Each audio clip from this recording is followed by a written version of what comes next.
Our next guest here on Channel 4 magazine is a man, I got to get my tongue working here, a man that you may not have seen, but I know you've heard his work. He has written and co-written hits such as Everybody's Fool for Connie Francis, Seattle for Perry Como. The list goes on and on. He's worked with many of the greats. This is only a partial list that I have here. It goes on and on, but he has worked up a medley of some of the songs I know you'll recognize that he's been affiliated with. Here is Jack Keller. Bewitched, you got me in your spell. Bewitched, bewitched, you know your craft so well. For I knew what I was doing, I looked in your eyes. The brand of fool that you've been brewing took me by surprise. You wish, oh, one thing is for sure, that's not you wish. Just as in God, my heart was under lock and key, but somehow it got unhitched. I never thought my heart could be had, but now I'm bored and I'm kind of glad to be bewitched.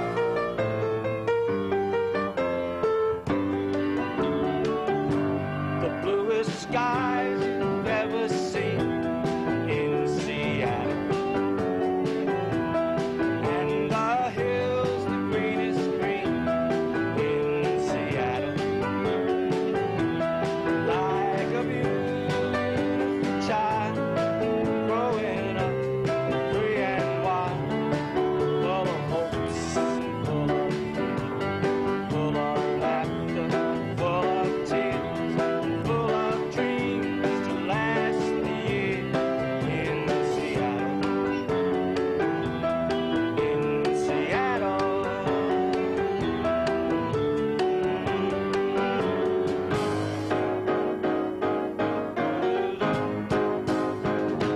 Taking the shade out of the sun. What had made me think that I was number one? I won't know, easy come, easy go. She wasn't kind, I wasn't smart. I lost my mind and fell apart. I had to find myself in time. Now I can start all over again.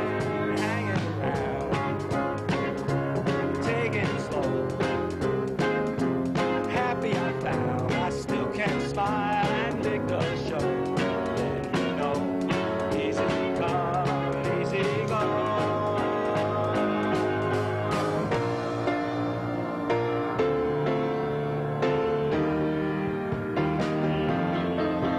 She's Venus in blue jeans, Mona Lisa with a ponytail.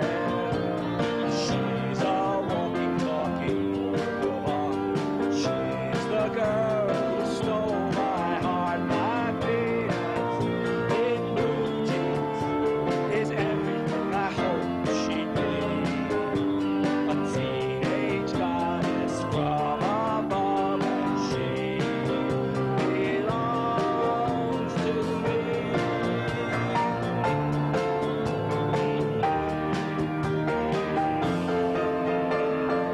If you found another guy who satisfies you more than I do, run to him. I'll step aside. If you think his lips can kiss you better than my lips can kiss you, run to him. My tears will dry. But if it's me you want to love you, I'll be more than glad to love you till your life is done. But darling, if I'm not the one, then run to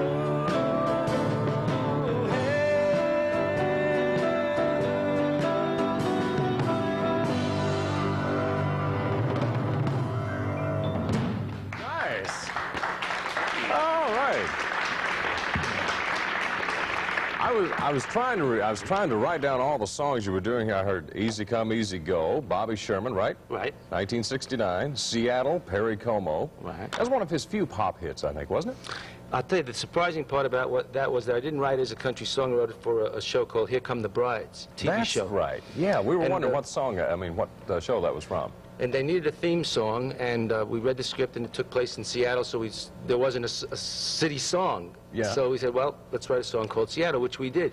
After the show was on the air a little while, I was the most surprised person when I heard that Chet Atkins loved the song and got Como off the golf course and got him to record it, and it just became one of his biggest. That's right, yeah, one of his biggest. If see, he only had maybe a couple of others that were monsters, but he's known as an entertainer, you know. Yeah, I had also written another song from earlier, and he's one of my favorites, so I was really happy. You just moved here to Nashville from California, I imagine, right? Correct. And you're still continuing to write?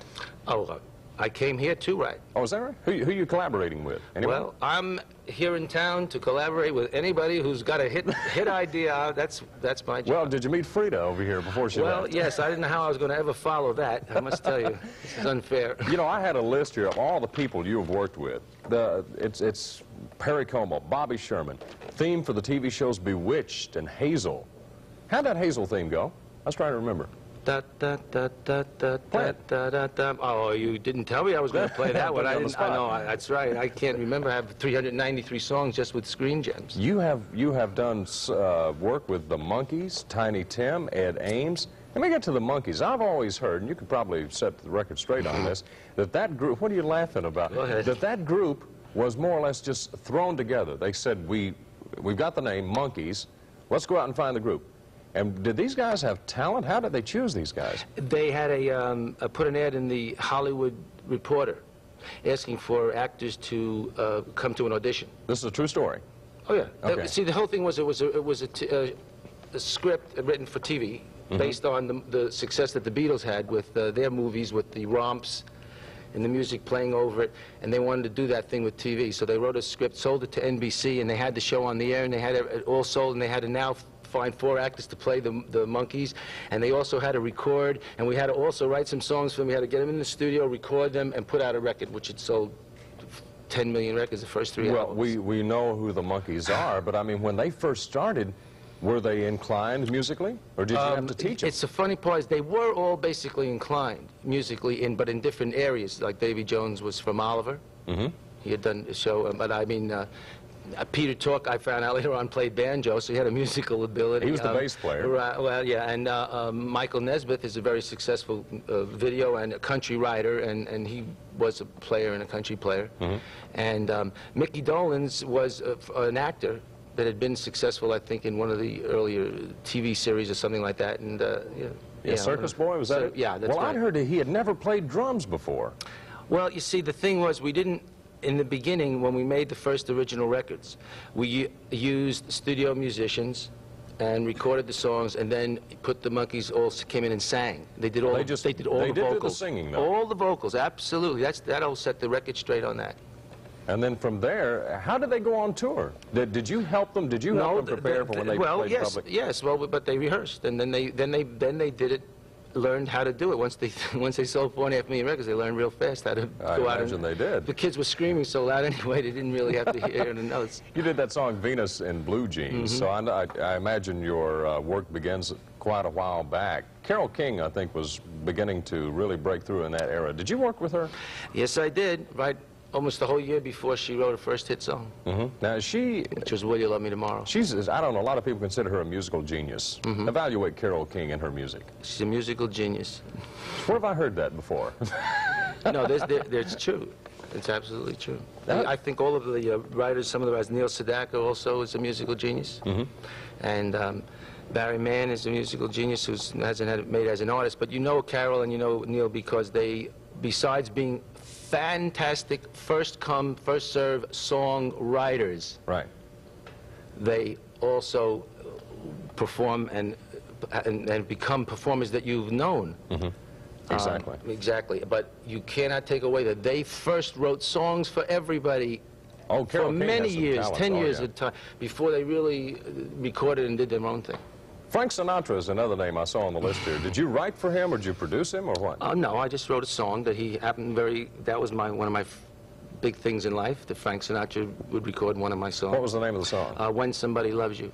When Somebody Loves You. When somebody loves No, wrong song, Wrong Jimmy. song. It's when somebody loves you, you feel it in your heart. Now, it's a vote of confidence when the chairman of the board says, I want your song. That's it. I felt it was the ultimate. Did he hear about it, or did you have to pitch it? Let me tell you, the story involved in that was that his producer, Jimmy Bowen, asked us to come by, Howard Greenfield and myself, who wrote a lot of hit songs, where Howard wrote Bewitched and a lot of the country songs that I wrote, and to come on by and play him some songs for Frank Sinatra. So we went over there and we started playing songs at 3 o'clock in the afternoon, and he kept saying, what else have you got? What else have you got? And I noticed my watch, it was 6 o'clock, 3 hours, and we played him everything we ever wrote. And he said, have you ever written anything for a movie that was not, that wasn't accepted, or it fell through? Mm-hmm. And we happened to have a song that we wrote for a Aladdin Turner movie called Love Has Many Faces, the face of love is strange. He says, he heard the whole tune, he said, that's Frank Sinatra's next record, just go and change the lyrics. Just go change the lyrics? Right. Keep the tune exactly the way it is. So the rest is history. Boy, I tell you, it must be fascinating working with all these big names here. You've had some country hits as well, and could you stand if some of our guys joined you for some country music? I hope so. Are they in the union? Well, wait till you hear these guys, and you'll know the answer to that. No, they're in the team. That's right. That's what union they're in. Okay, well, why don't you just sort of rehearse here a little bit, and we'll take a break, and then we'll come back and we'll hear some of the country hits that Jack Keller is responsible for. And Channel 4 Magazine continues right after this.